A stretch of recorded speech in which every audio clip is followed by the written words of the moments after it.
मुबारकबाद देते हुए कहा है कि दुनिया में मुसलमान अगर सबसे ज्यादा कहीं सुरक्षित है तो वो भारत और उत्तर प्रदेश में है। प्रधानमंत्री नरेंद्र मोदी और मुख्यमंत्री योगी आदित्यनाथ के नेतृत्व में देश और प्रदेश में मुसलमान लगातार तरक्की कर रहे हैं। प्रदेशवासियों को उत्तर प्रदेश सरकार की तरफ से ईद के मुबारक मौके पर बहुत बहुत बधाइयां देता हूं, शुभकामनाएं देता हूं। माननीय प्रधानमंत्री नरेंद्र मोदी जी के मार्गदर्शन में, नेतृत्व में पूरे देश में सबका साथ, सबका विकास, सबका विश्वास के तहत और खासकर उत्तर प्रदेश में एक एक मुस्लिम भाई बहनों के हक और हुकूक के लिए, उनके जीवन स्तर में बदलाव लाने के लिए हमारी सरकार काम कर रही है। हम उत्तर प्रदेश के सभी मुस्लिम भाई बहनों को ईद के पावन मौके पर बहुत बहुत बधाई देते हैं, मुबारकबाद देते हैं और उन्हें भरोसा दिलाते हैं कि पूरी दुनिया से बेहतर उत्तर प्रदेश में हमारे मुस्लिम भाई बहन महफूज हैं, व्यवस्थित हैं। उनके जीवन स्तर में बदलाव लाने के लिए हमारी सरकार काम कर रही है। जो हमारे बच्चे हैं, नैनिहाल हैं, उनको उच्च स्तर की पढ़ाई की व्यवस्था की जा रही है और हर स्थिति में उनको जीवन के हर पहलू पर बेहतर से बेहतर सुविधाएं मिले, इस बात की व्यवस्था हमारी सरकार कर रही है। मैं पुनः ईद के मुबारक मौके और इस बीच रुक करेंगे बड़ी खबर की ओर। मिर्जापुर से इस वक्त की बड़ी और अहम खबर सामने आ रही है जिससे आपको रूबरू करा दे। मिर्जापुर में समाजवादी पार्टी को बड़ा झटका लगा है। बड़ी अपडेट इस वक्त की आपको बता रहे मिर्जापुर से, जहां समाजवादी पार्टी को बड़ा झटका लगा है और सपा के जिला उपाध्यक्ष का इस्तीफा दे दिया गया है। पार्टी में फैला भ्रष्टाचार सुनील पांडे ने कहा है और साथ ही आपको बता दें कि समाजवादी पार्टी के उप जिलाध्यक्ष का इस्तीफा सामने आया है और उनका बयान भी इस वक्त जोर शोरों से सुर्खियां बटोर रहा है। उनका कहना है कि पार्टी में भ्रष्टाचार फैला है। बड़ी अपडेट इस वक्त की मिर्जापुर से आपके लिए बता दें कि बाहर को जिस तरीके से सुनील पांडे ने बयान दिया है कि बाहरी को यहां पर काम दिया जा रहा है और साथ ही अब उन्होंने आपका दामन थाम लिया है। मिर्जापुर में नगर निकाय चुनाव के दौरान समाजवादी पार्टी के जिला उपाध्यक्ष सुनील कुमार पांडे ने पद और सदस्यता से इस्तीफा दे दिया है। अब अखिल भारतीय ब्राह्मण कल्याण संस्थान के राष्ट्रीय अध्यक्ष सुनील कुमार पांडे ने समाजवादी पार्टी में भ्रष्टाचार का आरोप लगाया है। कहा गया कि संगठन में कार्य करने वालों का अपमान करते हुए टिकट का वितरण किया गया है।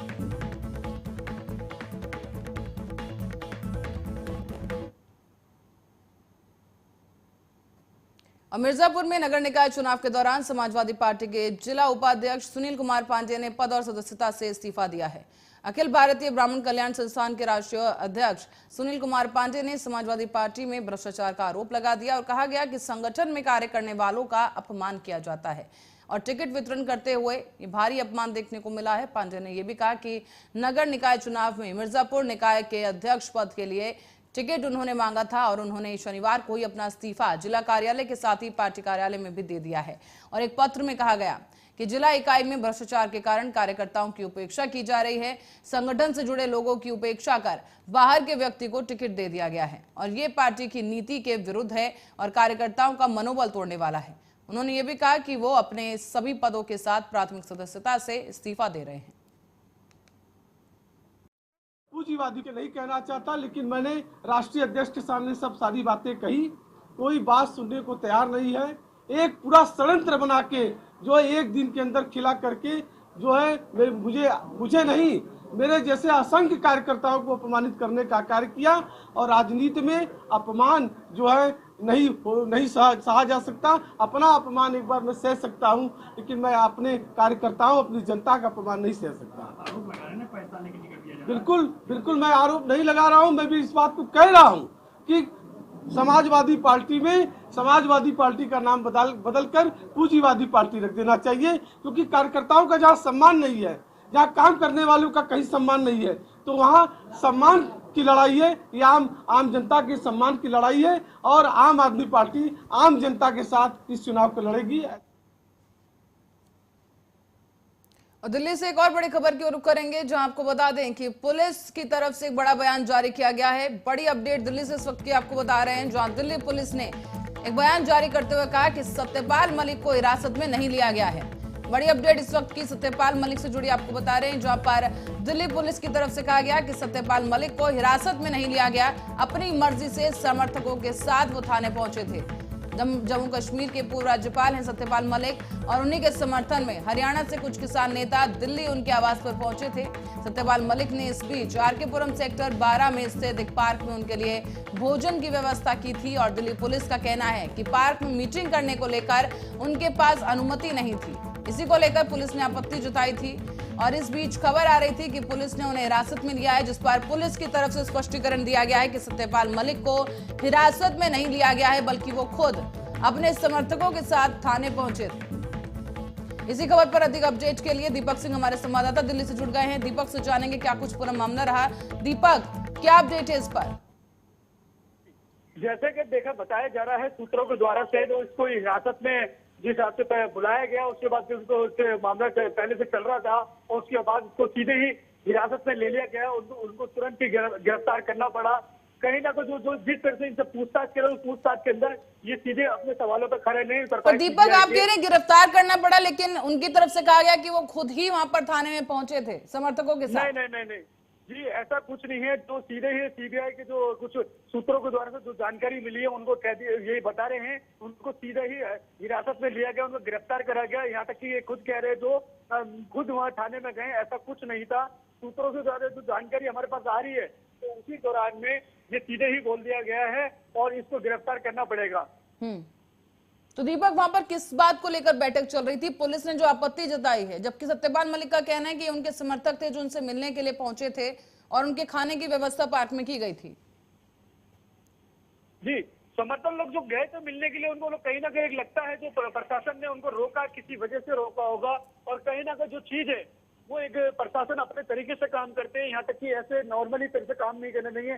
यहाँ तक कि कोई अधिकारी जो किसी से मिलने जाए, कोई नेता को कार्यकर्ता मिलने जाए, तो ऐसे सीबीआई उनको किसी से मिलने नहीं देती है।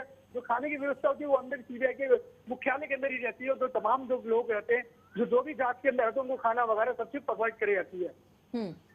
तो दीपक, अब क्या अपडेट है? सत्यपाल मलिक क्या अभी भी पुलिस स्टेशन में मौजूद हैं या फिर वहां से घर वापस जा चुके हैं?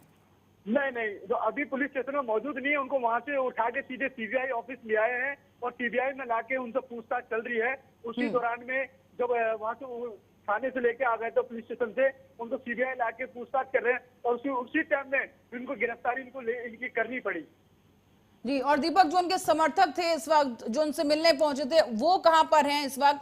और सत्यपाल मलिक जिनसे पूछताछ हो रही, तो क्या माहौल है वहां पर? जी, वो वहीं उसी टाइम देखा जा रहा है, वो थाने के बाहर खड़े थे और जैसे ही उनको पता लगा गया भाई इनको मलिक को लेके गए हैं, सीबीआई के मुख्यालय लेके गए, तो वहां की तरफ ये रुक करने लगे। उनको दिल्ली पुलिस ने वहीं के वहीं रोक दिया गया, उनसे आगे नहीं ले जाने दे रहे। और वो सीबीआई में अभी तक उनकी पूछताछ चली, अभी कितनी देर तक पूछताछ चलती है वो वक्त बताएगा। जी दीपक, बहुत बहुत धन्यवाद इस तमाम जानकारी के लिए। दर्शकों को बता दें कि इस वक्त पूछताछ के लिए सीबीआई हेडक्वार्टर ले जाया गया है सत्यपाल मलिक को, और इससे पहले उनका बयान भी सामने आया था कि उनके कुछ समर्थक उनसे मिलने पहुंचे थे और वो उसके बाद पुलिस थाने उनको ले जाया गया है। और फिलहाल अब इस पूरे मामले को लेकर सियासत भी खूब गर्मा गई है। बड़ी अपडेट। और इस बीच आम आदमी पार्टी के नेता बलराम झा ने आप कार्यकर्ताओं के साथ भारतीय जनता पार्टी में वो शामिल हो गए हैं। कई मौकों पर इस बार बीजेपी ने मनोज तिवारी, आप और सीएम अरविंद केजरीवाल पर उन्होंने जमकर हमला बोला है। कहा गया बलराम झा के द्वारा कि बीजेपी में शामिल होने के लिए वो शामिल हुए हैं और इसी के साथ ही आम आदमी पार्टी में शामिल होना आप पर आखिरी चोट है। अरविंद केजरीवाल ने ना दिल्ली के जो बिगड़े हालात हैं उस दिल्ली को मिलकर अब वो संवारेंगे। साथ ही उन्होंने ये भी कहा कि संजय सिंह के बयान पर सवाल उठा दिया है। संजय सिंह का शराब माफियाओं से क्या संबंध है, उनको बताना पड़ेगा। शराब पीने के लिए जो लीगल उम्र है उसे क्यों घटाया गया।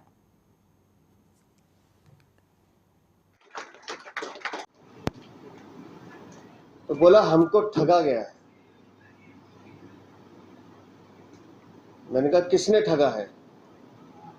तो इन्होंने जो बात कही, बोले पूरी दिल्ली को जो ठग रहा उसने हमें भी ठगा।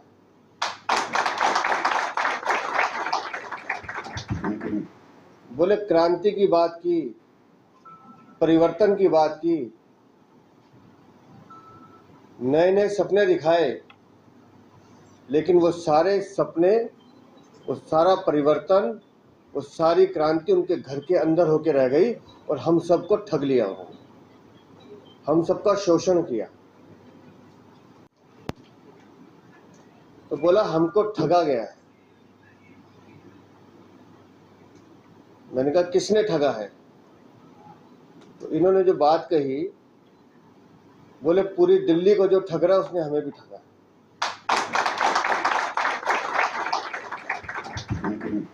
बोले क्रांति की बात की, परिवर्तन। ये आम आदमी पार्टी के जो छल करने की प्रवृत्ति है उसमें आखिरी चोट है।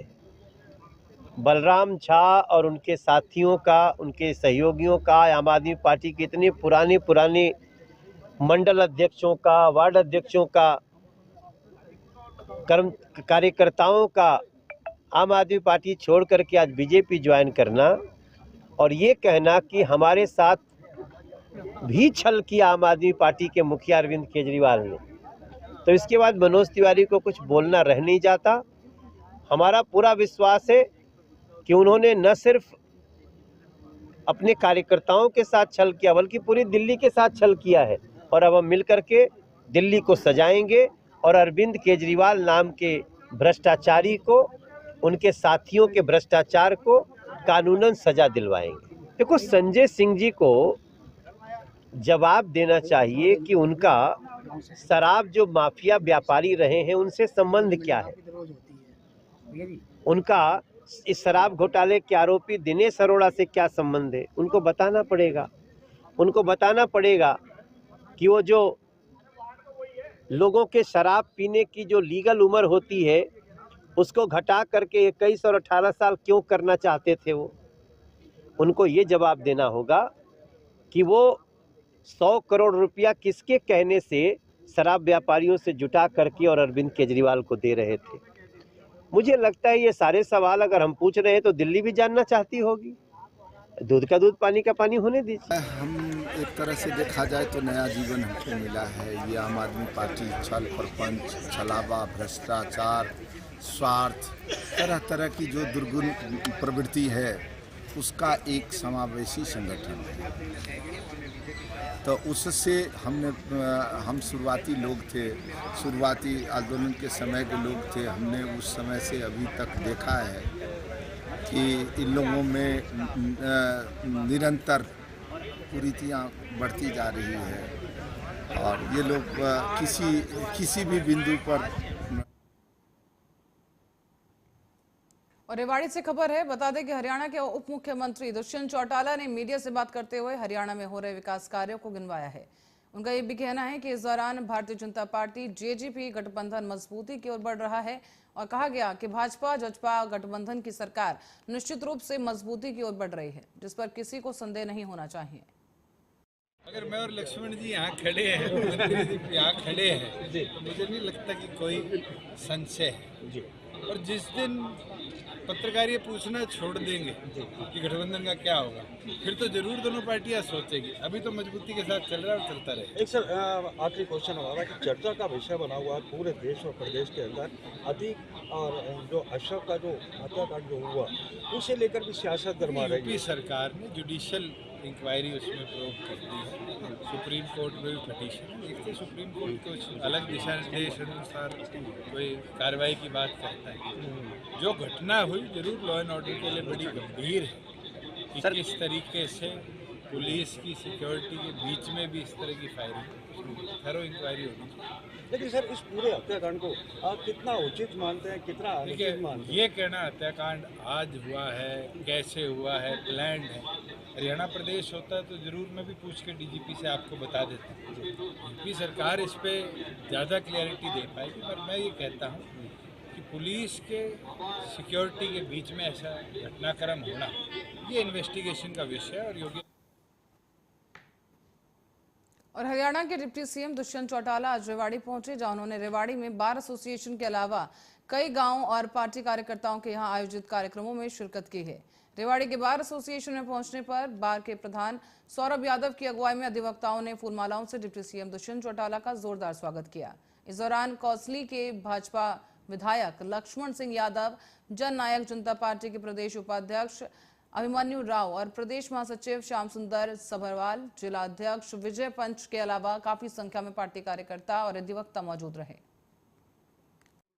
और मंडे तक रिजल्ट। एक मंडी के अंदर उठान की थोड़ी समस्या आ रही है। बिल्कुल आई थी, क्योंकि जो लस्टर लॉस के बाद केंद्र की नोटिफिकेशन को हमने जब ई खरीद पे डाला तो उसमें समय लगा, 3 दिन का डिले हुआ और 3 दिन का नतीजा ये है कि आज 45 लाख मेट्रिक टन गेहूं हमने खरीद लिया है और 45 लाख में से भी 43% गेहूं ऑलरेडी उठ चुका है। संडे को प्रोक्योरमेंट नहीं होती। मैंने डिपार्टमेंट को टारगेट दिया है कि कल शाम तक हम 75% से ज़्यादा गेहूं को गोदाम तक पहुंचा देंगे। कल हमारे पास एक दिन है ऐसा जिसमें मंडियों के अंदर भी जो लेबर। और जम्मू कश्मीर के जिला पुंछ में आतंकी हमले में गांव छनखोइया कला के मनदीप सिंह शहीद हो गए। शहीद मनदीप सिंह का अंतिम संस्कार सरकारी सम्मान के साथ गांव में किया गया है और 1 किलोमीटर लंबी अंतिम यात्रा में हजारों लोग फूलों की वर्षा करते हुए नमन करते हुए शहीद को नजर आए हैं। मनदीप सिंह अमर रहे और हिंदुस्तान जिंदाबाद के नारे लगाए गए। इस बीच आपको बता दें कि पंजाब के मुख्यमंत्री भगवंत मान ने भी फोन पर परिवार के साथ दुख साझा किया है और कहा कि भोग से पहले वो घर नहीं आएंगे।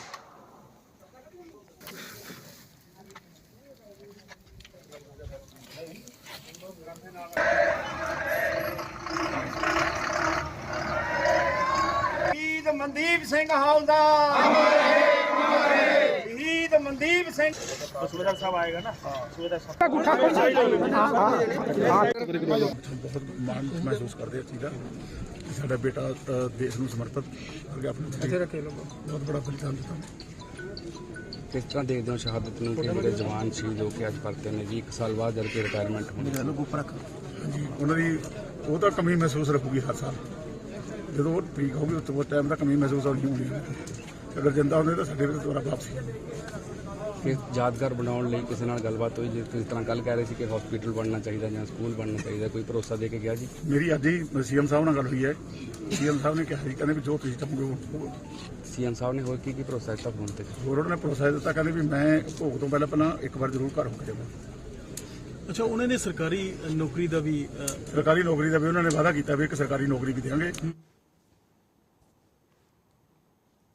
जम्मू कश्मीर के पुंछ इलाके में आतंकी हमले के दौरान 5 जवान शहीद हो गए थे और आपको बता दें कि एक जवान उड़ीसा का रहने वाला था और इन जवानों में एक फौजी शहीद भटिंडा के हल्का तरवंडी साबो के रहने वाला बताया गया।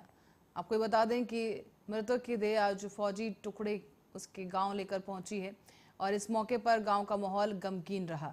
नौजवानों के द्वारा जहां सिंह जिंदाबाद के नारे लगाए गए और इसी बीच पाकिस्तान मुर्दाबाद के नारे भी लगाए गए।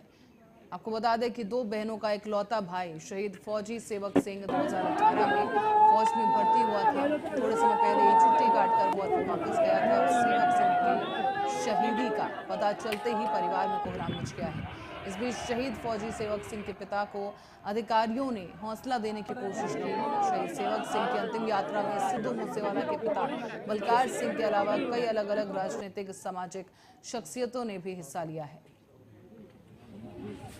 फौज के शहीद हुए उन्होंने मैं दिलों नमन सलाम सलूट सजदा करती हैं कि जिन्होंने देश कौम ਲਈ अपनी जान की ना परवाह करते हुए देश की रक्षा करते हुए अपनी जान जिहड़ी आ वो गवा दी। उन्हां शहीदां नूं पहला मेरे वनियों प्रणाम आ, सलाम आ, सजदा आ, सलूट आ। और अज मेरे अपने हल्के दा तलवंडी साबो दा शहीद सेवक सिंह फौजी जिहड़ा पिछले 5 सालों तो 6 सालों तो देश की सेवा कर रहा सीगा ते अज साडे विचकार नहीं रहा। ते जी और अयोध्या में श्री राम जन्मभूमि तीर्थ क्षेत्र ट्रस्ट की तरफ से मंदिर निर्माण की प्रगति की कुछ तस्वीरें साझा की गई हैं। अक्षय तृतीया के मौके पर मंदिर निर्माण की प्रगति से आम जनमानस को रूबरू कराया गया और साथ ही श्री राम जन्मभूमि तीर्थ क्षेत्र ट्रस्ट की आधिकारिक ट्विटर हैंडल से ये तस्वीरें जारी की गई हैं। तस्वीरों में मंदिर निर्माण का जो एक झलक है छोटी सी वो दिखाई गई है। साथ ही ये तस्वीरें जब पोस्ट की गई तो पोस्ट करते हुए लिखा गया कि कोटि कोटि राम भक्तों द्वारा शताब्दी तक किए जा रहे अनावृत संघर्ष की रणनीति के रूप से मैं भगवान श्री राम लला का भव्य मंदिर अब ले रहा है ये रूप। और ये तस्वीर आप भी देख सकते हैं कि जहां पर राम मंदिर निर्माण जारी है। अयोध्या से ये तस्वीरें आधिकारिक ट्विटर हैंडल पर पोस्ट की गई हैं और इसके साथ ही ट्वीट किया गया। तस्वीरें आपको हम दिखाते चले राम मंदिर निर्माण को लेकर। और इसी खबर पर अधिक जानकारी के लिए राघवेंद्र मिश्रा हमारे साथ संवाददाता अयोध्या से जुड़ गए हैं, उनसे जानेंगे। राघवेंद्र, और आपका स्वागत है के द्वारा हो जाए तो ज्यादा शोभायमान होगा और आशीर्वाद राघवेंद्र आशीष जी को, क्योंकि बुजुर्ग का आशीर्वाद हमेशा युवाओं के लिए। राघवेंद्र, ये तस्वीरें जो हैं पोस्ट की गई राम मंदिर निर्माण की, मैं आपसे भी जानना चाहूंगी कि वहां पर निर्माण की क्या कुछ स्थिति है? जो दावे किए जा रहे हैं सरकार की तरफ से काम की प्रगति को लेकर, कहां तक सही है? बिल्कुल पल्लवी, जिस तरीके बता दें कि आज ट्रस्ट ने जो तस्वीरें जारी की हैं तो उसको लेकर के पूरी तरीके से ये कयास लगाया जा रहा है कि जल्द से जल्द जो है वो मंदिर निर्माण का कार्य जो है वो समाप्त होगा। उसके बाद आने वाले 2024 में जो डेडलाइन इनकी दी गई है कि जनवरी में 14 जनवरी को जो कि ये उसका भगवान का वहाँ पे वहाँ पे ये रखा जाएगा। भगवान का मूर्ति स्वरूप में जो मूर्ति तैयार की जा रही है उसको गर्भगृह में स्थापित करके पूजन अर्चन की जाएगी। तो इसको लेकर के जो एक राम मंदिर ट्रस्ट ने फिर एक तस्वीर जारी की है अपने ट्विटर अकाउंट पर। जी, और राघवेंद्र, आज ही 156 जो देश है वहां से जल भी लाया गया है रामलला के अभिषेक के लिए, उस पर क्या अपडेट है? देखिए, जो मंदिर में भगवान श्री राम का गर्भगृह बन रहा है, गर्भगृह में जब मूर्ति स्थापित होगी तो उसको लेकर के जो 156 देशों का जल आया है, तो इसमें बता दें आपको कि चाहे वो इंडिया का हो, इंडिया में जो नदियां हैं उनका जल हो या तो बाहर जो फॉरेन कंट्री के हैं, चाहे मुस्लिम कंट्री से हो चाहे अदर कंट्री से, ये सारी जो नदियों का जल है लगभग 156 देशों से 156 नदी का जल जो है वो अयोध्या आज पहुंचा हुआ है। जो कि जो आरएसएस के इंद्रेश जी हैं, कार्यवाहक हैं, उन्होंने इस जल को लेकर के आज अयोध्या पहुंचे हैं, जिससे भगवान श्री राम का जो है वो जलाभिषेक किया जाएगा। पल्लवी जी, राघवेंद्र, बहुत बहुत धन्यवाद इस तमाम जानकारी के लिए। दर्शकों को बता दें एक बार फिर से तस्वीरें हम आपको दिखाते चलें कि ये तस्वीरें जो हैं रामतीर्थ क्षेत्र ट्रस्ट के ट्विटर हैंडल पर पोस्ट की गई हैं और कार्य प्रगति को लेकर ये तस्वीरें साझा की गई हैं। साथ ही लोगों में उत्साहवर्धन किया गया है कि जल्द ही राम मंदिर बनकर तैयार हो सकेगा, जहां पर श्रद्धालु रामलला के दर्शन पूजन कर सकेंगे। और अब रुक करेंगे प्रतापगढ़ की ओर, जहां से खबर है कि चुनाव व्यवस्था को ध्यान में रखते हुए पुलिस की तरफ से सभी चेक पोस्ट और वाहनों की गहनता के साथ जांच की जा रही है। लालगंज पुलिस ने मुखबिर की सूचना पर भैभोरा तिराहे के पास एक आरोपी को भी इस बीच गिरफ्तार किया है। गिरफ्तार किए गए आरोपी से पूछताछ के बाद पुलिस ने आरोपी के पास से 3 चोरी की मोटरसाइकिल बरामद कर ली हैं। आगामी नगर पंचायत चुनाव का माहौल चल रहा है, प्लस ईद का त्यौहार था। इसी मद्देनजर पुलिस अधीक्षक महोदय द्वारा व अपर पुलिस अधीक्षक महोदय द्वारा आवश्यक दिशा निर्देश अपराधियों के विरुद्ध अभियान चला करके उनकी चेकिंग के बारे में निर्देशित किया गया था। मेरे नेतृत्व में थानाध्यक्ष लालगंज श्री कमलेश पाल के द्वारा और उनकी टीम के द्वारा तथा स्वाट टीम के द्वारा भभौरा चौराहे के पास रात्रि 11:30 बजे एक व्यक्ति आशु वीरेंद्र यादव निवासी उमापुर थाना लालगंज को गिरफ्तार किया गया। पूछताछ में एक मोटरसाइकिल उससे बरामद हुई और गहनता से पूछताछ की गई तो 2 मोटरसाइकिल और उससे बरामद हुई, जिसके संबंध में। और इसी खबर के साथ ही बुलेटिन में फिलहाल के लिए इतना ही। बने रहे हमारे साथ, देखते रहे आर्या न्यूज।